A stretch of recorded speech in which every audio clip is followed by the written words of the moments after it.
Olá pessoal, eu sou Gerson Borini, editor de testes do Auto Entusiastas e também do Eletro Entusiastas. E hoje eu estou aqui, obviamente, com um carro elétrico, né? Então vamos falar um pouco de eletricidade hoje aqui no nosso canal. Bom, esse aqui é o Audi Q6 e-tron. Ele tem um sistema de tração nas 4 rodas sob demanda, então ele tem preferencialmente tração na traseira e tração na dianteira também. Tem 2 motores, um na traseira, o outro na dianteira, que combinados eles nos dão uma potência de 387 cavalos e 54,5 kgfm de torque. E sendo um carro elétrico, uma das principais preocupações que todo mundo tem é com relação ao alcance com uma carga de bateria, né? No caso desse Q6, ele tem uma bateria de 100 kWh e ele consegue, pelo ciclo do Inmetro, um alcance de 411 quilômetros.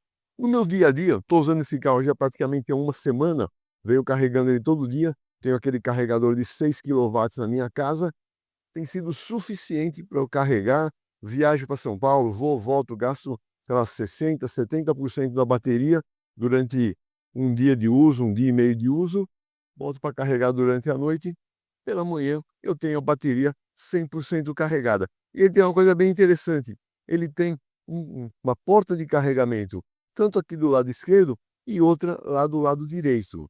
Essa aqui do lado esquerdo, você pode fazer os 2 tipos de carga, tanto AC quanto DC. AC, ele aceita até 11 kW. Então, se a gente fizer aquela conta de padeiro, 100 kWh que tem a bateria, um carregamento em AC de 11 kW, você vai gastar mais ou menos de 8 a 9 horas para fazer a carga completa, que seria basicamente o tempo de overnight, né? Durante a noite na sua casa, ou durante o dia no seu escritório, no seu trabalho. Na hora que a gente vai para o carregador DC, tá? Que também a porta fica desse lado aqui, você vai até 270 kW. Então, o que acontece com isso? Você consegue fazer um carregamento de 20%, 30% da bateria até 80%, que é o recomendado para fazer quando você está carregando em carga DC. Você vai fazer alguma coisa em torno de meia hora, 20 minutos, você tem a carga já recuperada.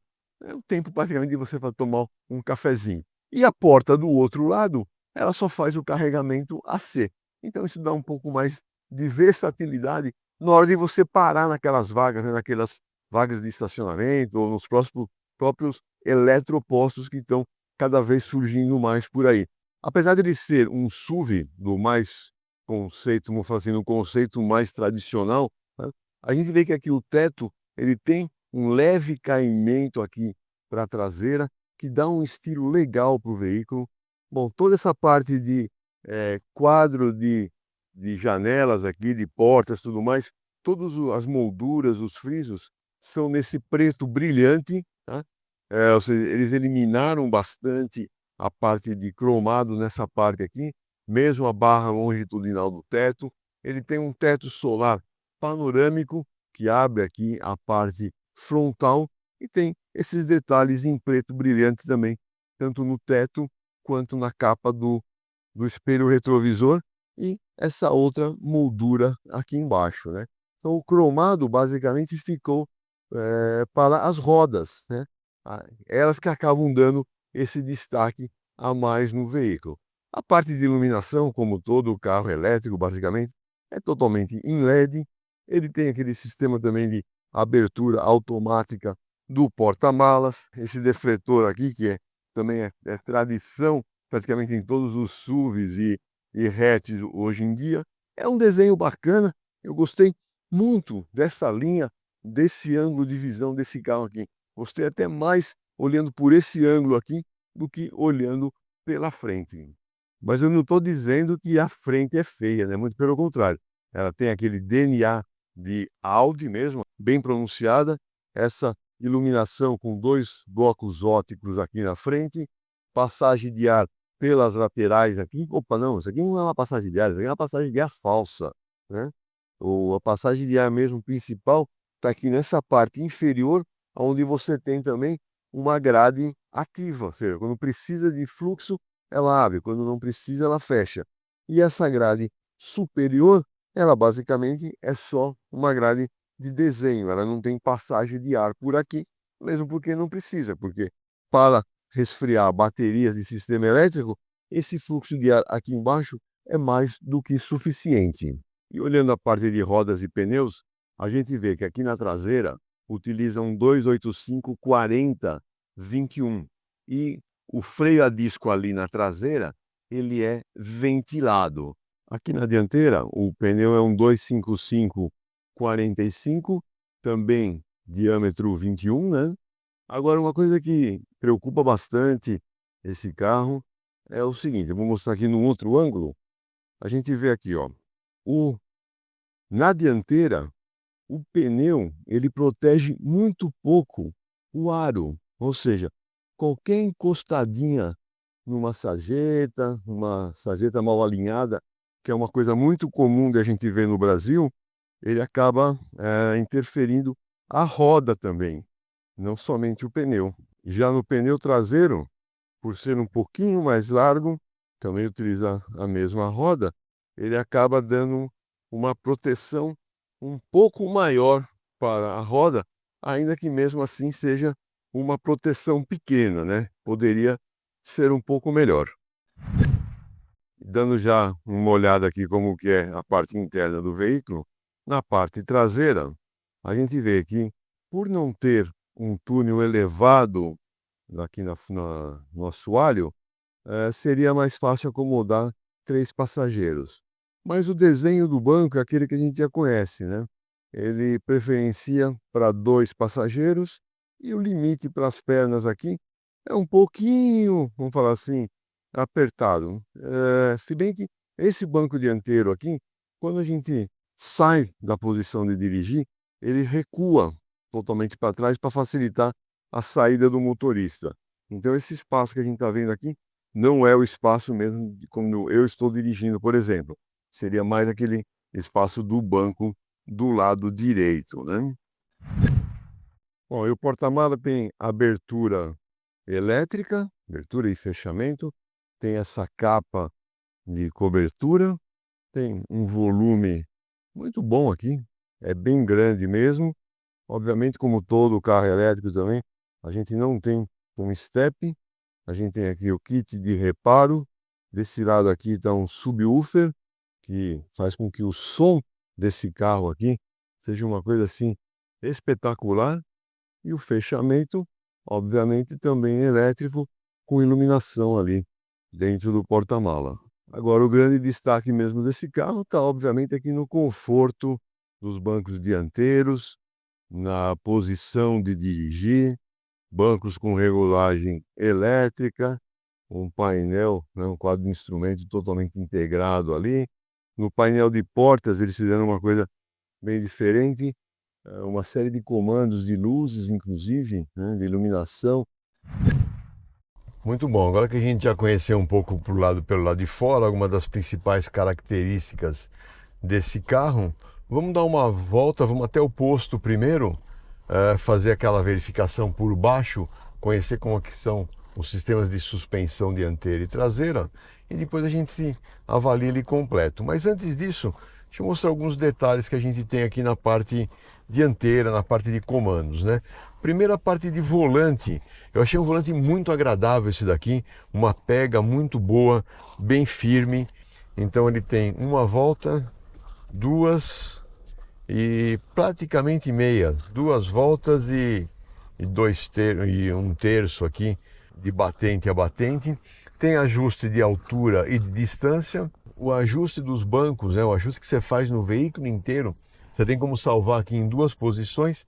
A parte de comandos aqui do volante também é bem agradável, e o que é legal, todos eles são botões mecânicos, né? Então você encosta o dedo e aperta e escuta o clique, tem a sensação do clique. A mesma coisa para mudar as configurações de visualização do painel, do quadro de instrumentos, computador de bordo e outros detalhes a mais que a gente tem aqui. Na central multimídia também, né? Várias configurações, e uma das principais que tem um outro botão físico aqui no console que você acessa as opções de modos de operação.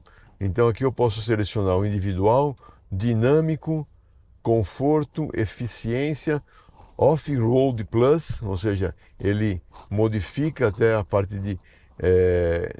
de off-road do veículo, e tem um Efficient Plus, que ele inclusive ele diminui a iluminação do quadro de instrumentos e da central multimídia. Tudo isso, obviamente, para salvar mais energia, para ter maior controle de toda a geração de energia. E o controle do câmbio, você tem o drive normal, como todo o carro, e você tem a função B aqui no próprio alavanca.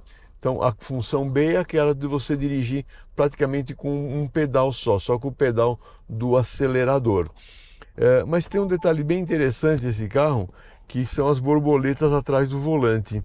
Em modo de condução, você aumenta o nível ou a intensidade de regeneração de energia e, obviamente, de desaceleração do veículo. Então, a hora que você tira o pé, se você aperta uma vez a alavanca, a borboleta do lado esquerdo, você aumenta a frenagem ou a desaceleração. Se aperta duas vezes, se aumenta um pouco mais essa intensidade. Então isso é muito interessante para você quando está andando na estrada. Você vê que o trânsito ali na frente diminuiu, você simplesmente dá um toquinho, tira o pé do acelerador e dá um toquinho do lado esquerdo aqui, ele já começa a desacelerar mais o veículo. Se você vê que precisa de um pouquinho mais, você dá um segundo toque. Ou deu o segundo toque, você quer, o trânsito deslanchou de novo.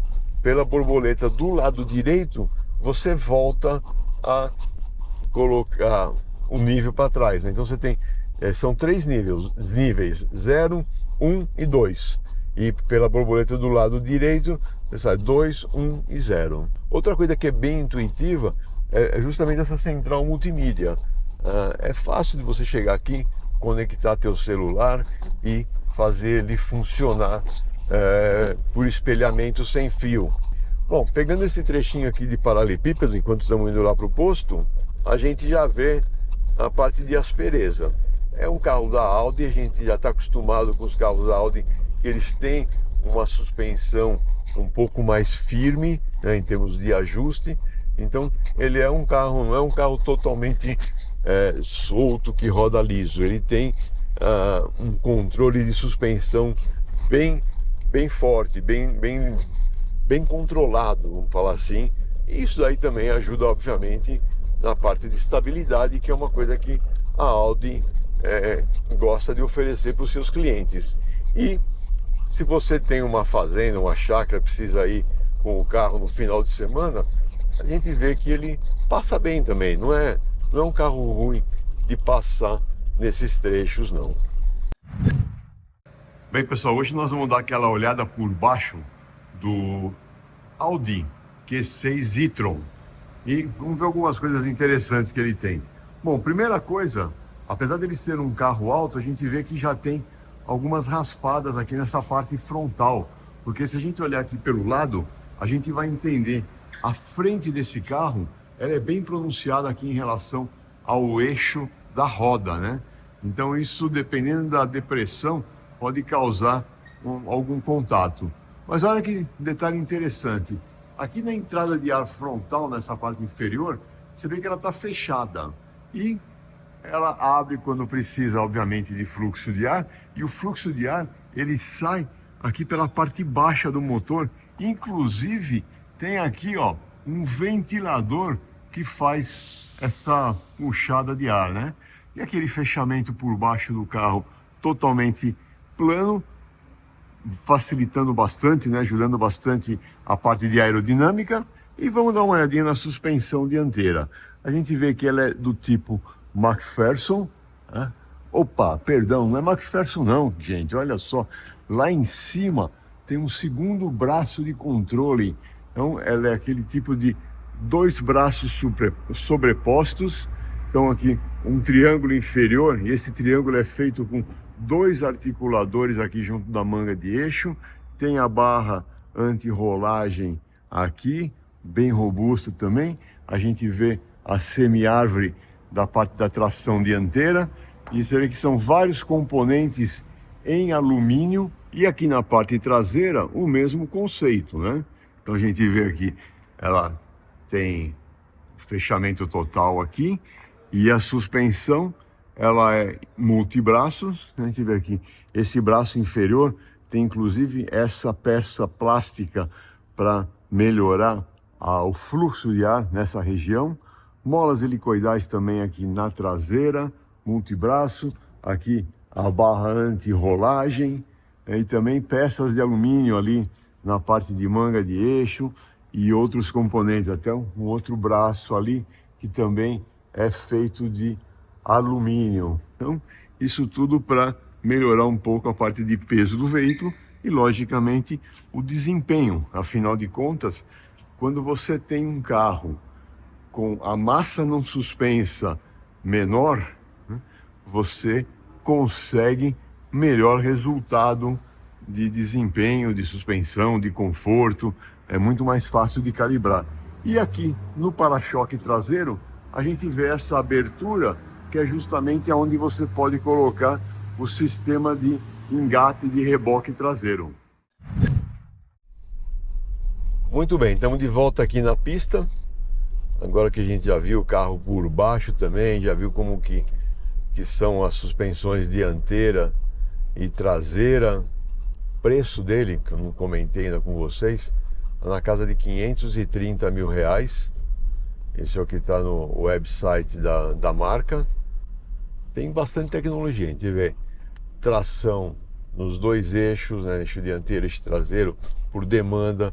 A hora que a gente coloca aqui nessa outra função aqui na central multimídia, aqui a gente vê, ó, a hora que você dá um toquinho no acelerador, que nem eu estou aqui devagarzinho agora, você vê que a tração está indo basicamente para as rodas traseiras, né? E a hora que você acelera um pouquinho mais, você percebe que ele mostra aqui, na verdade, que está indo também tração para a roda dianteira, principalmente a hora que você está, que nem aqui, pegar uma subida, deixa eu dar uma diminuída aqui. Aqui, ó, agora na subida aqui, ó. Vê que ele mostrou o gráfico aqui, potência para as duas rodas, dianteira, duas dianteiras e as duas traseiras, né? E na desaceleração acontece a mesma coisa, ele faz a regeneração de energia, tanto ao você tirar o pé do acelerador e frear, como também a hora que a gente aplica aquelas borboletas que eu comentei agora há pouco, ou aplicando o freio também até um certo nível de desaceleração, ele faz por regeneração. A partir de um certo nível de aplicação de força no pedal do acelerador, ele passa a entrar, obviamente, o freio a disco ventilado nas quatro rodas. Nesse trecho aqui de asfalto mais remendado, aqui que ele sofre um pouquinho mais, né? Aqui, então passa um pouquinho mais de movimentações do piso para a carroceria, aqui para os ocupantes. Para alguns pode incomodar, mas para aqueles que sabem que estão num Audi, que querem também o desempenho, estabilidade de um Audi, acaba tendo que aceitar esse tipo de compromisso. Outro detalhe muito interessante que esse carro tem é uma desaceleração, vamos falar assim, inteligente, né? Então, por exemplo, se eu tenho um carro na minha frente, que nem eu tenho agora, e eu dou uma tirada de pé do acelerador, ele dá uma desaceleração mais forte. Se eu não tenho nenhum carro na minha frente, eu simplesmente tiro o pé do acelerador, ele deixa o carro rodar um pouco mais livre, quase como se fosse uma roda livre mesmo. Aqui agora eu vou ultrapassar, eu tiro aqui o pé do acelerador, eu até tenho que frear porque tem a lombada, mas a desaceleração agora é praticamente nula. Eu não sinto nenhuma desaceleração aqui no carro. No gráfico, no quadro de instrumentos, eu não vejo nenhuma regeneração de energia. Ele está quase que rodando realmente num sistema de roda livre. Entrando agora aqui numa rodovia, piso mais liso, né, bem uniforme. É esse tipo de piso que esse carro gosta. Isso aqui, você vai de São Paulo até Uberaba, na divisa de São Paulo com Minas, e você vai encontrar um piso desse daqui, e é isso que esse carro gosta, é dessa maneira que ele gosta de andar. Com relação a todos aqueles controles ou assistências de ajuda ao motorista, o que seria o ADAS, né? Esse carro ele é bem completo. O controle de cruzeiro é do tipo adaptativo, tem os alertas de ponto cego nos retrovisores externos. Ele tem também o sistema de permanência em faixa, com uma vantagem: o sistema de permanência em faixa dele, aqui na chave de seta, tem um botão bem no topo da chave de seta que você ativa ou desativa o sistema. Então, na hora que você entra num piso mais irregular, ou que ele fica meio perdido com relação às marcações todas de piso, basta você segurar apertado que ele desativa esse sistema. Heads-up display que projeta, né, as informações de velocidade e de navegação no para-brisa, aquecimento dos bancos e tem também aquecimento do volante. Ele não tem um sistema de ventilação. O sistema de iluminação, eu já comentei que ele é em LED, mas mais do que ser em LED, ele é daquele tipo Matrix, né? Ou matriz. Ele tem inúmeros LEDs que fazem a iluminação, e ele tem o auto automático, e ele é um auto automático adaptativo, né? E o mais impressionante que eu achei, eu fiz várias viagens para São Paulo durante essa semana, voltando à noite, a homogeneidade de iluminação. Gente, parece uma pintura, parece que alguém veio com um rolo de pintura e pintou assim a iluminação no chão. Você não vê uma mancha, você não vê um detalhe, e ele vai acendendo e apagando esses LEDs aí da maneira que precisa. Mas o mais importante é que você vê que está sempre muito bem iluminado à sua frente, né? Muita segurança mesmo. Olha, eu digo que foi um dos melhores carros que eu já andei em termos de iluminação. E outro detalhe, o mapa ele é integrado com o sistema de direção. Então ele vê, por exemplo, que tem um cruzamento, você está chegando num cruzamento, então aquela frenagem adaptativa, mesmo se não tem nenhum carro à sua frente, ao tirar o pé e ele sabe que aí na frente tem um cruzamento, ele já faz a redução de velocidade com um pouco mais de intensidade também. Então é um carro que, assim, ele aprende com você, você aprende com ele, e é bem interessante dirigir esse Q6 e-tron. Gostei muito da experiência desse carro aqui e espero também que vocês tenham gostado. Isso é o que eu tinha para mostrar hoje. Queria fazer um vídeo curto, mas acabou ficando um vídeo até longo demais, porque realmente o carro tem muito conteúdo, né? Obrigado aí pela sua audiência e até a próxima.